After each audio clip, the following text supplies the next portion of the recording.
Bilirsiniz ki, 4-cü sənaye inqilabı bizim yaşadığımız dövrün, bugünün əsas texnoloji, iqtisadi, siyasi, sosial reallıqlarından biridir və çalışacağam mən də bugün 4-cü sənaye inqilabının iqtisadi təsirlərindən bağlı danışım.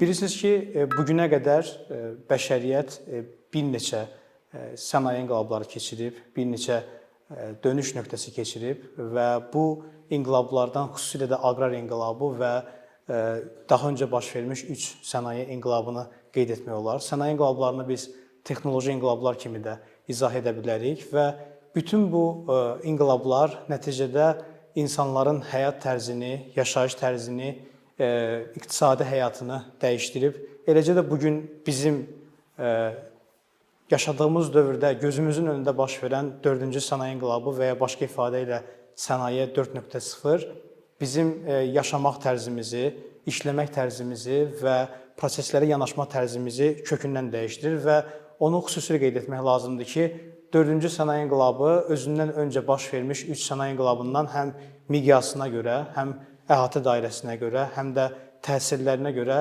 xeyli fərqlənir. Onların heç birinə demək olar ki, bənzəmir və bilirsiniz ki, daha öncə baş vermiş 3 sənaye inqilabının arasındakı müddət daha uzun idi, nəinki bizim indi yaşadığımız dövrdə müşahidə etdiyimiz sənaye inqilabı. Çünki bu keçən dövr ərzində texnoloji sürətin, texnoloji progresin də sürəti dəyişib və bu təbii ki, texnoloji tərəqqinin bu yüksək sürətlə baş verməsi ətrafda baş verən digər hadisələrdə birbaşa təsir göstərir. Və bugün mən çalışacağam ki, 4-cü sənaye inqilabının iqtisadi təsirlərini bir neçə istiqamətdə sizinlə birlikdə dəyərləndirək. Burada mən bir neçə istiqaməti qeyd etmişəm. Birincisi, iqtisadi artım və iqtisadi inkişaf. İkincisi, biznes və sahibkarlıq. Üçüncüsü, əmək bazarı, məşğulluq və işin təbiəti və dördüncü istiqamət olaraq da məhsuldarlıq, gəlir və rifah. Bütün bu istiqamət ayrı-ayrılıqda əminəm ki, iqtisadi sahə ilə maraqlanan, tədqiqat edən hər kəsi maraqlandırır. Çünki nəticədə hamısı bizim birbaşa həyatımıza, rifahımıza təsir göstərən amillərdir, istiqamətlərdir və bugün qısaca olaraq sizinlə birlikdə biz bu 4 istiqamətdə 4-cü sənaye inqilabının iqtisadi təsirlərini müzakirə etməyə çalışacağıq. Birinci istiqamətdən başlayaq. Birinci istiqamət iqtisadi artım və iqtisadi inkişaf kimi qeyd etmişəm və burada əvvəlcə biz ümumiyyətlə 4-cü sənaye inqilabının iqtisadi artım üzərindəki təsirlərini dəyərləndirməliyik. Burada xüsusi bir məqam ortaya çıxır ki, adətən 4-cü sənaye inqilabının iqtisadi artım üzərindəki təsirlərinə bağlı iqtisadçıların fikir ayrılığı var. Bu fikir ayrılığın bir tərəfində texnopessimistlər, digər tərəfində isə texnooptimistlər dayanır və adlarından da göründüyü kimi texnopessimistlər düşünürlər ki, sənaye inqilabları, texnoloji tərəqqi artıq iqtisadi artım üzərində özünün əhəmiyyətli təsirlərini başa vurub, bitirib, nəticələrini əldə edib və hətta onların bəziləri daha radikal düşünərək qeyd edirlər ki, texnoloji dəyişikliklər, texnoloji tərəqqi və belə sənaye inqilabları artıq bir formada bizim həyatımızda daha dağıdıcı təsirlər yaradır, daha dağıdıcı nəticələr yaradır. Amma digər tərəfdə texnooptimistlər düşünürlər ki, bundan sonraki dövrdə də texnoloji tərəqqinin, innovasiyaların iqtisadi artımı sürətləndirmək və onun üçün yeni bir axın yaratmaq imkanı var. Bax, bu fikir ayrılığının hər iki tərəfindəki belə deyək, qruplar, düşüncə qrupları, iqtisadçılar təbii ki, bu fikirlər əsaslandırırlar. Hərəsinin özünə görə bəlli arqumentləri var, əsaslı arqumentləri var və onu da nəzərə almaq lazımdır ki, adətən biz tarixdə də bunu müşahidə etmişik ki, innovasiyalar, texnoloji tərəqqi heç də asan qəbul olunmur. Yəni, cəmiyyətin bütün qrupları, bütün fərdləri tərəfindən tez və asan qəbul olunmur. Nəzərə alsaq ki, bunlar həyatımızı dəyişdən yeniliklərdir, xüsusilə də iqtisadi davranışlarımızı dəyişdən yeniliklərdirlər. Ona görə də innovasiyaların və texnoloji tərəqqilərin insanlar tərəfindən, fərqli qruplar tərəfindən gec qəbul olunması bir formada anlaşılandır. Ta ki, innovasiyaların iqtisadi nəticələri ortaya çıxmağa başlayır, artıq daha çox insanlar onu öz həyatında qəbul etməyə başlayırlar. Eləcə də bugün biz gözümüzün önündə baş verən 4-cü sənaye inqilabının da bir qrup tərəfindən yetərli qəbul olunmadığını, digər bir qrup tərəfindən isə qəbul olunduğunu görürük. Və burada mən xüsusilə də bir məqama diqqət çəkmək istəyirəm. Keçilmiş yoldan asıllıq ifadəsi və ya yanaşması, mən bunun olduqca bu mövzuda təsirli olduğunu düşünürəm. Çünki adətən cəmiyyətlər, toplumlar, ölkələr əvvəl tətbiq etdikləri iqtisadi siyasətlərə, texnologiyalara, innovasiyalara əsaslanaraq inkişaf edirlər və 4-cü sənaye inqilabına qarşı olan yanaşma da bugün biz görürük ki, əsasən əvvəl texnoloji inqilabları daha uğurlu təşkil etmiş, keçmiş millətlər və cəmiyyətlər bugün 4-cü sənaye inqilabında da daha uğurlu fəaliyyətlə addımlayırlar. Eyni zamanda burada biz təbii ki, texnoloji tərəqqinin bu formada baş verməsini və onun həm mənfi, həm müsbət təsirlərin olmasını qeyd etməliyik. Bu anlaşılandır.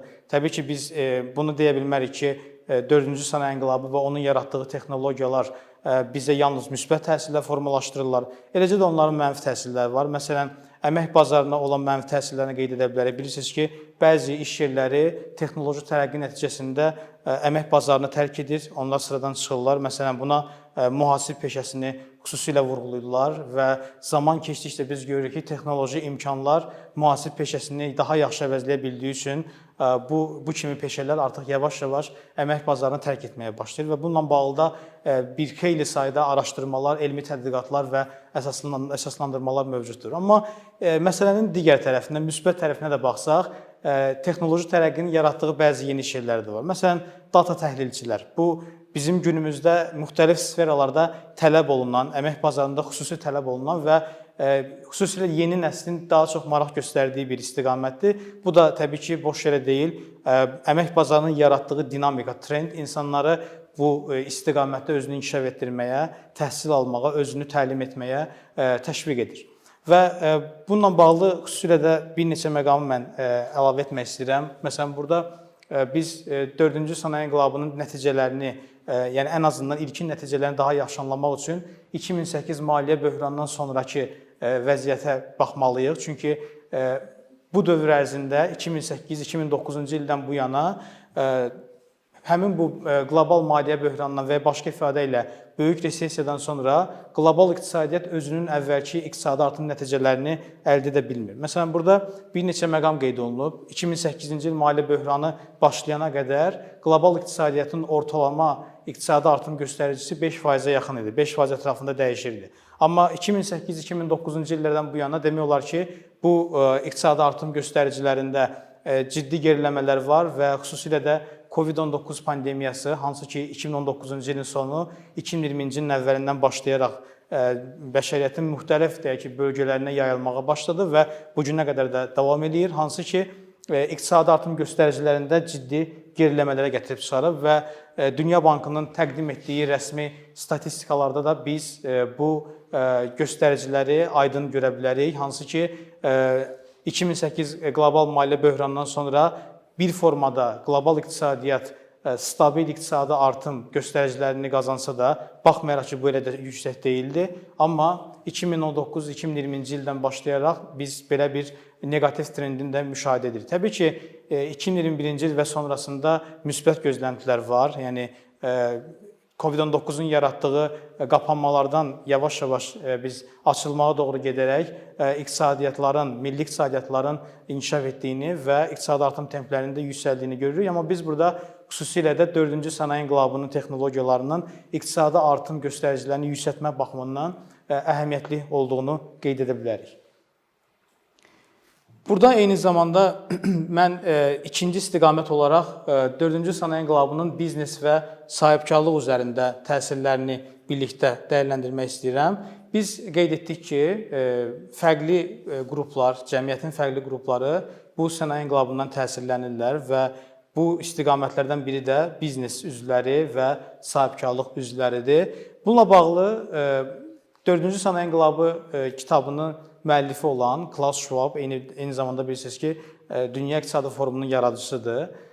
Öz kitabında bir neçə istiqamət qeyd edir, hansı ki, bizim də diqqətimizi, marağımızı cəlb edə bilər.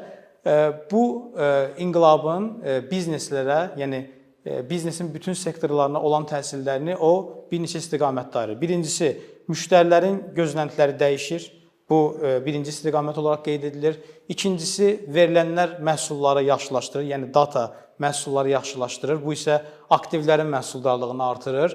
Üçüncüsü, şirkətlər əməkdaşlığın yeni formalarının əhəmiyyətini öyrəndikcə yeni tərəfdaşlıqlar formalaşır. Yəni şirkətlər başqa şirkətlərlə yeni tərəfdaşlıq və əməkdaşlıq formatları qururlar və dördüncüsü, əməliyyat modelləri yeni rəqəmsal modellərə çevrilirlər və bu istiqamətlərin hər biri üzrə mən çalışacağam öz fikirlərimi də və apardığım bəzi tədqiqatlarda sizinlə bölüşüm. Amma burada digər bir istiqamət isə ümumiyyətlə sənaye inqilabının biznes və sahibkarlıqlara olan təsirlərini əvvəlcə dəqiq olaraq iki istiqamətə ayırmaqdır. Birincisi, təklifə olan təsirlər, ikincisi, tələbə olan təsirlər. Biz bu iki istiqamətə təhlil etdiyimiz zaman vəziyyəti daha yaxşı anlaya bilərik. Məsələn, biz əvvəlcə təklifə olan təsirlərdən başlasaq, onu qeyd edə bilərik ki, yeni texnoloji inqilab, transformasiya edən texnologiyalar, rəqəmsal texnologiyalar bəllidir ki, şirkətlərin istehsal qərarlarına da təsir göstərir. Hansı ki, şirkətlər çalışırlar ki, bir formada həm müştərilərin fikirləri ilə hesablaşsınlar, bayaq qeyd etdiyimiz kimi topladıqları data əsasında müştərilərin fikirləri ilə hesablaşsınlar, eyni zamanda öz idarəetmə və istehsal proseslərini yeniləsinlər. Biz bunu proses innovasiyası baxımından da dəyərləndirə bilərik, hansı ki, birbaşa son texnologiyalara, innovasiyalara əsaslanır. Məsələn, digər bir istiqamət isə tələbə olan təsirlərdir, hansı ki, biznes və sahibkarlıq üzvlərini tələb istiqamətində köklü formada dəyişir və burada xüsusilə də müştərilərin fikirlərini mən qeyd etdim bayaqları, hansı ki, biznes sahiblərinin, sahibkarlıq üzvlərinin investisiya qərarlarına, istehsal qərarlarına, məhsul qərarlarına, yəni məhsul dəyişdirmə qərarlarına təsir göstərir. Burada xüsusilə də son dövrlərdə biz əməkdaşlıq innovasiyasının bu baxımdan önə çıxdığını görərək, yəni bir neçə şirkət müştərilərin datalarını toplamaq, emal etmək, təhlil etmək və qərar vermək baxımından əməkdaşlıq edirlər. Burada mən bir misal qeyd etmişəm. Məsələn, il ərzində ortalama araşdırma və inkişaf fəaliyyətlərinə 4 milyard dollar xərcləyən Siemens şirkəti innovativ maşın öyrənmə şirkəti olan IST və eyni zamanda Stanford Universitetinin Forum Technology Pioneer arasında belə bir əməkdaşlıq formatı qurulub 2008-ci ildə və bu misal əslində əməkdaşlıq innovasiyasının ilkin nümunələrindən biri hesab oluna bilər bizim dövrdə və xüsusilə də bu istiqamətin əsas hədəfi şirkətlərin, müştərilərin fikirlərini, yanaşmalarını data əsasında öyrənmək, o datalara emal etmək və daha doğru, daha rasional biznes qərarları verməkdir. Burada sonda yəni bu istiqamətdə son bir fikrimi də sizinlə paylaşım. Burada 4-cü sənaye inqilabının şirkətlər qarşısında, bizneslər qarşısında yaratdığı reallıq ondan ibarətdir ki, araşdırma və inkişaf fəaliyyətlərinə daha çox yatırım etmək lazımdır. Eyni zamanda müştərilərdən toplanan data əsasında qərarların verilməsi daha qəbul ediləndir, daha məntiqlidir. Digər istiqamətə keçək. Burada digər istiqamət 4-cü sənaye inqilabının əmək bazarına, məşğulluğa və işin təbiətinə təsirləri ilə bağlıdır. Bayaq qeyd etdiyimiz kimi, ümumiyyətlə bu yeni sənaye inqilabı əmək bazarının da dinamikalarını yenidən formalaşdırır.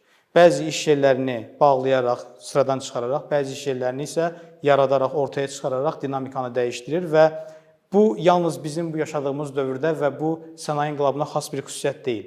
Ümumiyyətlə biz tarixən iqtisadi proseslərə baxsaq, görərik ki, 20-ci əsrin əvvəllərində də John Maynard Keynesin yanaşmasında da görə bilirik ki, texnoloji işsizlik termini ortaya çıxıb və bir formada bu iqtisadçıları, elm adamlarını həmin dövrdə narahat edib. Və bugünə qədər də biz baş vermiş bütün sənaye inqilabları dövründə əmək bazarında və insanların davranışlarında belə dəyişikliklərin olduğunu müşahidə edə bilərik. Bizim yaşadığımız dövrdə hansı yanaşmalar önə çıxır? Yəni, bu sənaye inqilabı əmək bazarını hansı istiqamətdə dəyişir? Birincisi, texnoloji tərəqqi bəzi iş yerlərini sıradan çıxarır və əmək bazarına mənfi təsir edir. Bu, daha çox texnopessimistlərin yanaşmasına uyğundur. İkincisi isə texnoloji tərəqqi yeni iş yerləri yaratmaq, əmək bazarını inkişaf etdirmək imkanlarına sahibdir. Bu isə daha çox texnooptimistlərin yanaşmasına aiddir. Və burada biz xüsusilə də hər iki istiqaməti birlikdə dəyərləndirsək, qeyd edə bilərik ki, hər iki tərəfin özünə görə haqlılıq payı var. Məsələn, bunu yalnız bir formada demək ki, sənaye inqilabı əmək bazarını yalnız inkişaf etdirir, bu da doğru olmaz. Eyni zamanda yalnız məsələyə pessimist tərəfdən yanaşıb, əmək bazarının texnoloji tərəqqi tərəfindən istismar ediləcəyini və bir çox iş yerlərinin qapadılacağını qeyd etmək də doğru olmaz. Yəni, burada bir formada texnologiya ilə savaşmaq, pessimizmə qapılmaq əvəzinə texnologiya ilə əməkdaşlıq qurmaq, eyni zamanda texnologiyaya adaptasiya olmaq daha doğru bir çıxış yolu kimi görünür. Və burada xüsusilə də biz, məsələn, bəzi rəqəmlərə, bəzi göstəricilərə baxsaq, görərik ki, ümumiyyətlə, yalnız inkişaf etməkdə olan və geri qalmış ölkələrdə deyil, inkişaf etmiş ölkələrdə də yeni texnologiyalar adətən əmək bazarında bəzi dağıdıcı təsirlər yarada bilirlər. Məsələn, burada mən Oxford Martin Texnologiya və Məşğulluq proqramının qiymətləndirilməsinə əsasən bir məqamı qeyd etmişəm, hansı ki, ABŞ işçi qüvvəsinin yalnız 0,5% hələ bizim əsrin əvvəlində yaradılmış texnologiyaların, yeni texnologiyanın əsasında formalaşıblar, bu sektorların əsasında formalaşıblar. Amma bu göstərici məsələn 1980-ci illərdə 8%-dən, 1990-cı illərdə isə 4,5%-dən yuxarı idi. Və bu göstəricilər onu deməyə əsas verir ki, 4-cü sənaye inqilabı hələ əmək bazarında yetərli səviyyədə iş yerləri yarada bilməyib. Yəni, bu sənaye inqilabının yaratdığı yeni texnoloji sektorlar gözlənilən qədər iş yerləri yarada bilməyib. Bir daha qeyd edirəm, bu əsla bu baxımdan pessimist olmaq üçün deyil, prosesləri daha real görmək və texnologiya ilə doğru əməkdaşlıq qurmaq baxımından önəmlidir. Və burada eyni zamanda əmək bazarına olan təsirləri biz təbii ki, bacarıqlar tərəfindən də qeyd etməliyik. Bilirsiniz ki, bu qlobal iqtisadi gündəmin əsas diskurslarından biridir. Yəni, 4-cü sənaye inqilabı bizim qarşımızda hansı yeni bacarıq tələbləri formalaşdırır? Əvvəlcə, Dünya İqtisadi Forumunun işin təbiəti, işin gələcəyi hesabatında 2020-ci ilə qədər olacaq bacarıqlar qeyd olunmuşdu, haradasa 2016-17-ci illərdə. İndi isə 2025-ci ilə qədər bizim əmək bazarımızda yeni sənaye inqilabının yaradacağı bacarıq tələbləri qeyd olunub. Məsələn, mən onların ilk beşliyini, sırasını qeyd etmişəm. Birincisi, analitik düşünmək və yenilikçi olmaq, yəni proseslərə innovativ yanaşmaq. İkincisi, aktiv öyrənmək bacarığı və öyrənmək strategiyaları inkişaf etdirmək. Üçüncüsü, kompleks problem həll etmə bacarığını inkişaf etdirmək. Dördüncüsü, tənqidi düşünmək və təhlil bacarığı. Və beşincisi isə yaradıcılıq, orijinallıq və təşəbbüskarlıq. Hansı ki, yalnız iqtisadi sahədə deyil, siyasi, sosial, ictimai, tibbi, bütün istiqamətlərdə bu eyni şəkildə dəyərləndirilə bilər.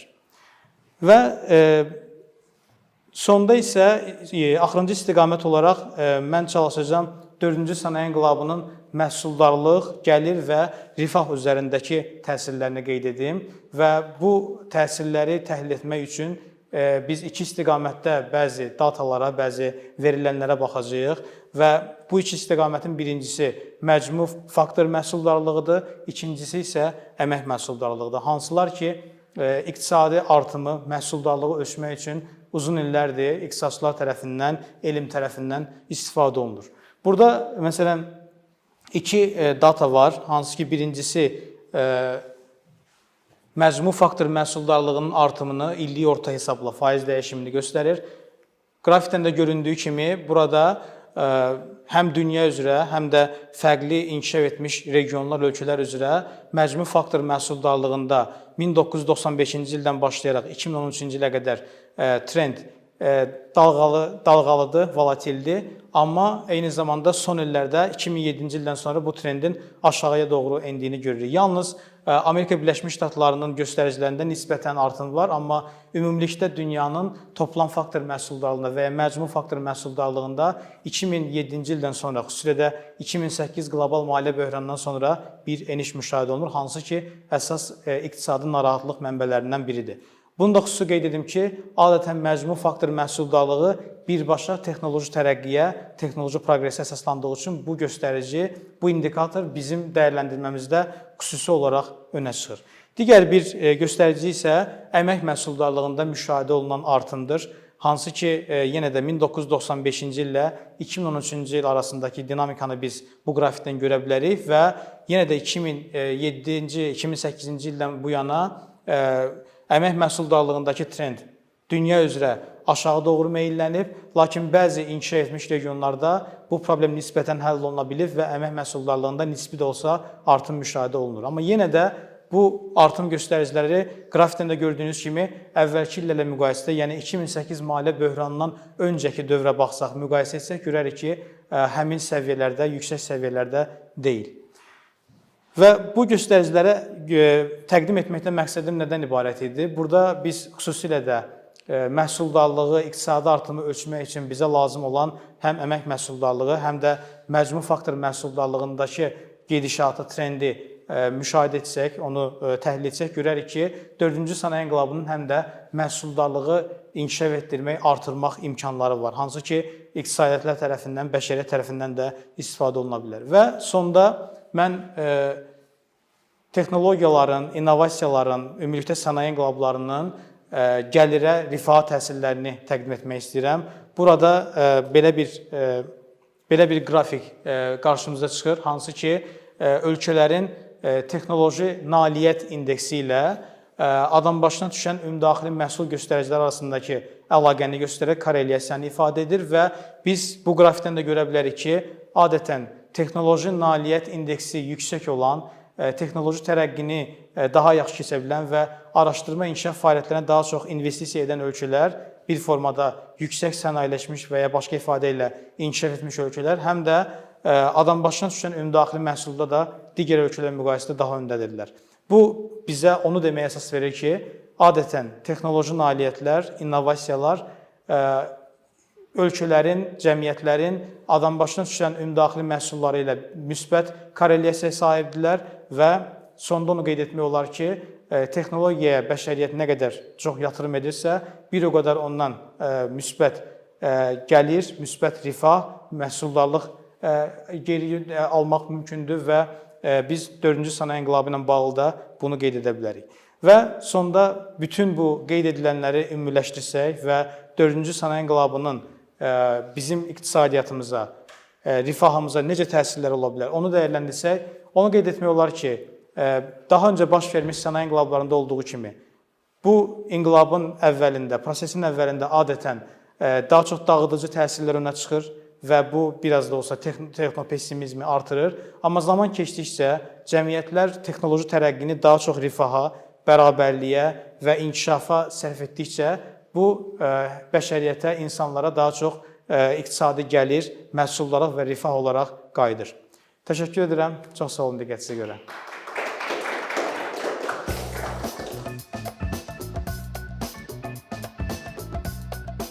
Bir neçə ildir ki, əkinçi olaraq Azərbaycanlı izləyicilərin hər zaman faydalana biləcəyi, keyfiyyətli və ən əsas ödənişsiz kontent hazırlamağa çalışırıq. İndiyədək təqdim etdiyimiz onlarla animasiya və yüzlərlə çəkilişlər tələbələrin, mütəxəssislərin, müəllimlərin və ümumiyyətlə yeni mövzulardan xəbərdar olmaq istəyən çox sayda insanın marağına səbəb olub. Bu illər ərzində hazırladığımız videolar təhsil, texnologiya, ictimai fəallıq, iqtisadiyyat, gender bərabərliyi, ətraf mühit, ifadə azadlığı, hüquq, demokratik inkişaf, mədəniyyət və digər mövzuları əhatə edib. Məqsədimiz çoxlu baxış gətirən deyil, çoxlu fayda gətirən videolar hazırlamaqdır. Amma bu, düşündüyümüz qədər asan deyilmiş. Gördüyümüz iş kifayət qədər resurs, əmək və təbii ki, davamlılıq tələb edir. Bu səbəbdən Patreon platformasından istifadəyə başladıq. Əkinçinin Patreon hesabının populyarlaşmasına çox böyük ümidlərimiz və gözləntilərimiz var.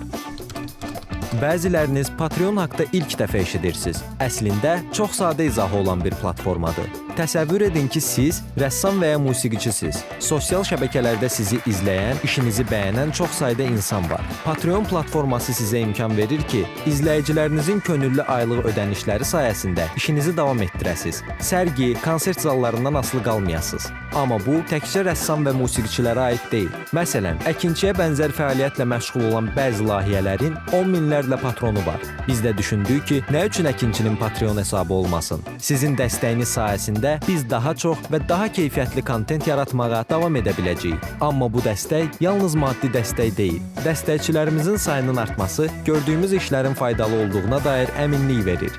Patreon platformasından istifadə çox sadədir. Hesabınızı açırsınız, sizə uyğun dəstək növünü seçirsiniz və Patreon özü hər ayın ilk günü kartınızdan seçdiyiniz dəstək növünə uyğun ödəniş tutur. Bu qədər. Sonda onu demək istəyirik ki, dəstəkçilərin sırasına qoşulmaq istəyən, amma məhdud imkana görə bunu edə bilməyənlər narahat olmasın. Daha öncə dediyimiz kimi, bizim əsas məqsədimiz daha çox insanın hər zaman faydalana biləcəyi keyfiyyətli və ödənişsiz kontentin yaradılmasıdır. Bunun üçün mütləq patronumuz olmalısınız deyə məcburiyyət yoxdur. Amma imkanınız patron olmağa çatırsa və bizim işimizi bəyənirsinizsə, patronlarımızın sırasına qoşulmağınız bizim üçün çox önəmlidir.